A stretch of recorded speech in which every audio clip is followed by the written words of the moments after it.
colleague Harold Hazen has a real zest for life. Not only is he the Chief Development Officer for LeSee Broadcasting, he can horseback ride, he plays a trumpet, and he can clog. Who knew?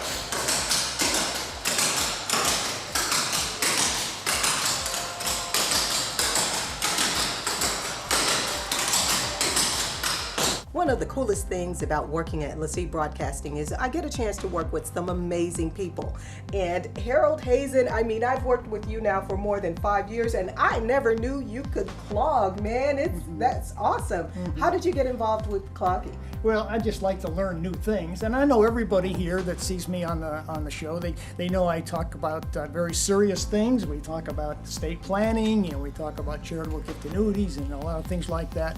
But when I get off the set, I take off my three-piece suit, and I like to have fun, and this is one of those fun things. But you've also sold a car to a Miss America. Tell me about that. I know. When you've lived as long as I have, you get to do a lot of fun things. And yeah, as things had it, Terry Mewson, I think probably some people will know who she is. We lived on the same street. She was one of our neighbors. I got to know her pretty well, and I was helping one of our board members when I worked at CBN a long time ago. They were teaching me I was helping them with some marketing, and they were showing me how you sell cars, and so I got to sell a car, and yeah, I sold a car to a former Miss America. Wonderful lady, let me tell you.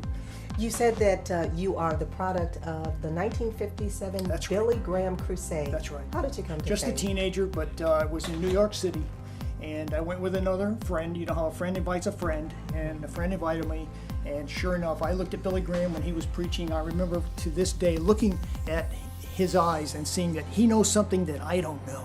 And so I went forward at the Billy Graham Crusade and got to meet Billy Graham later on in life. I know that you have a verse that you live by. What's that verse? Well, it comes from Genesis. It's I being in the way, the Lord led me. And I always feel like everything I've always done, God is the one who's opened the doors for me. It's nothing that I've done, it's everything that He's done. Even the things like getting to do this clogging. I got in touch with a wonderful instructor here, Linda Myers, and she was willing to take on an old guy like me and teach me how to clog, and we were having so much fun doing it. Not only is clogging fun, but it seems to have many health benefits. What are they? Obviously the physical activity and then the whole mentality aspect that I know Harold had discussed with you. Harold is a great student. He obviously goes home and practices like every single night. Like he is a golden dance child, let me tell you. And he talks about how it's just helped with his memory and just all of those things. Young or old, it's great for any person to learn any kind of activity.